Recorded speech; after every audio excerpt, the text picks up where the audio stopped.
Tom from Tom's Tunes. This is officially the oldest boat that we have worked on to date. In another few weeks here, we've got a little older one coming in, but this is a 1973 Riviera Cruiser. It's an old boat.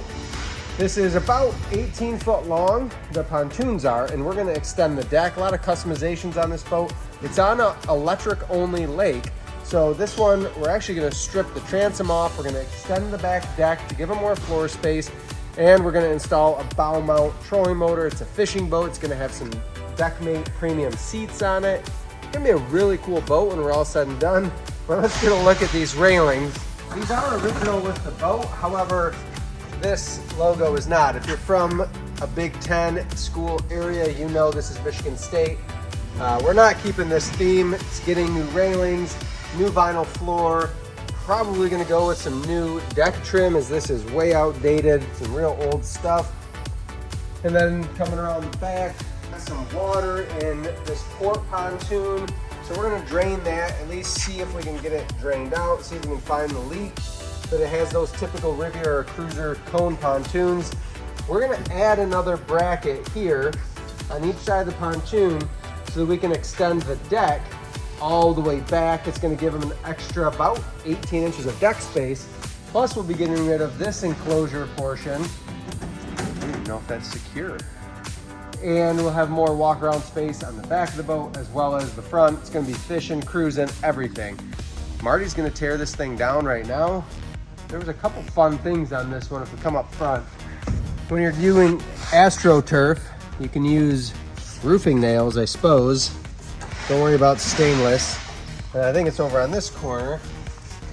We're gonna go ahead and just take a guess, because this was redone not too long ago, but I don't think they used any sort of marine grade or treated wood because this is rotten all the way through. Get new plywood, new everything. A new lease on life for this boat.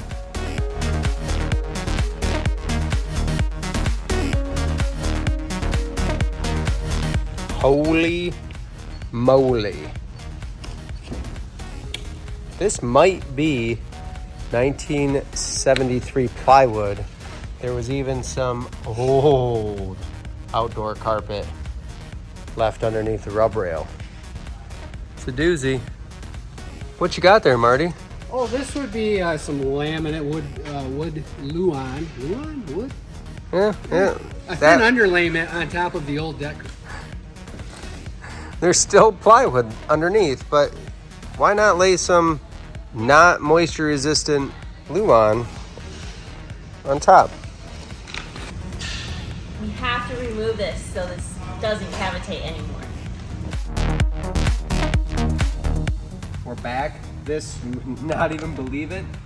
1973, this boat's 50 years old, but the pontoons are 50 years old. The boat itself, everything on top that you can see, might as well be a brand new boat because it's all brand new materials. What we've done, we've added new deck trim all the way around, new corner caps. Those are a quick way to make that old boat look new again. The reason we had to use new deck trim was because in the back, we actually extended the deck back on these old pontoons. They left you a couple feet of empty space on top of the tune. Well, we added some brackets, extended the deck with another cross member, and made more usable space. This is a fishing setup, so there's no gas motor. No gas motor is allowed on the lake, but no gas motor on this boat either. It's simply controlled by this 24 volt, 80 pound Tarova by Minn Kota. Really cool setup. This will be its main source of moving around the lake. And what's really cool about it is anywhere in the boat, I can have this lanyard around my neck and I can steer, I can do laps around the lake. It has a heading unit, it has GPS, it has spot lock, it has all those things. I can control the speed from here. It's gonna be great for fishing, for cruising, everything you could imagine. It's just gonna work well for. Stows right back up. And out of the way, the door has a second bracket to keep it open, and that allows the trolling motor to go in, but it could also be stowed just straight up and down where the door could close if you'd like. We have a nice little box up here just welded this together so we can put all of our wiring underneath. We can put the fish finder on top. And then if you come around the side, it's a great option for a pontoon boat when you have a trolling motor. If I want to take this trolling motor off of the boat, I can simply unplug it and then I can remove it from this quick connect bracket. So easy way to remove, quick, easy, plug it back in, and we have power now. Let's go ahead and climb in the boat and see what we've done on the inside to make this a lounging, fishing, party boat. Pretty much everything it can do it all. Let's get in. We've got fishing seats up front. So what we've done here is we have our custom snap-on seat covers. Our seamstress comes in and makes these custom to every boat.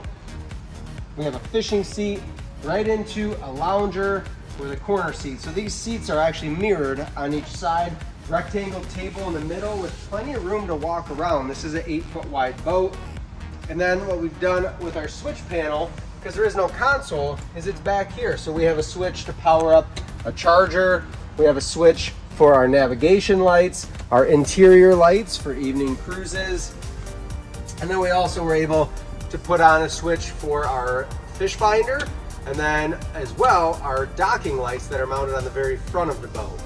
So we have a full-on electrical system in this boat, including a 24-volt system for the trolling motor. What's really neat about these seats is there's tons of space. So this is the fully upholstered lean back with the gray navy charcoal.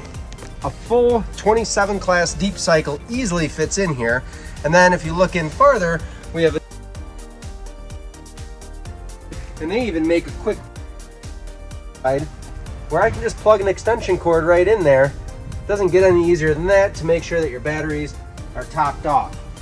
We have a movable and removable cup holder, so if we want it out for drinks, if I'm sitting here, I've got cup holders, they've got cup holders, or we just throw it underneath and get it out of the way. Tons of storage underneath these seats. Tons of storage underneath these seats. And on the back of the boat, we've got plenty of room to walk out and around. Our swim ladder is the nice telescoping stainless ladder. That will be able to go off of the starboard side of the boat, hooks into the hardware, quick and easy. And this is where we extended the deck back, because the old deck used to end about here. We were able to give another 16 to 18 inches of walkable space. That's a wrap on this boat. We're actually heading over right now to go drop it off, deliver it. And that way, here in Michigan, it's finally getting warm. They can enjoy this summer season. Thanks for watching.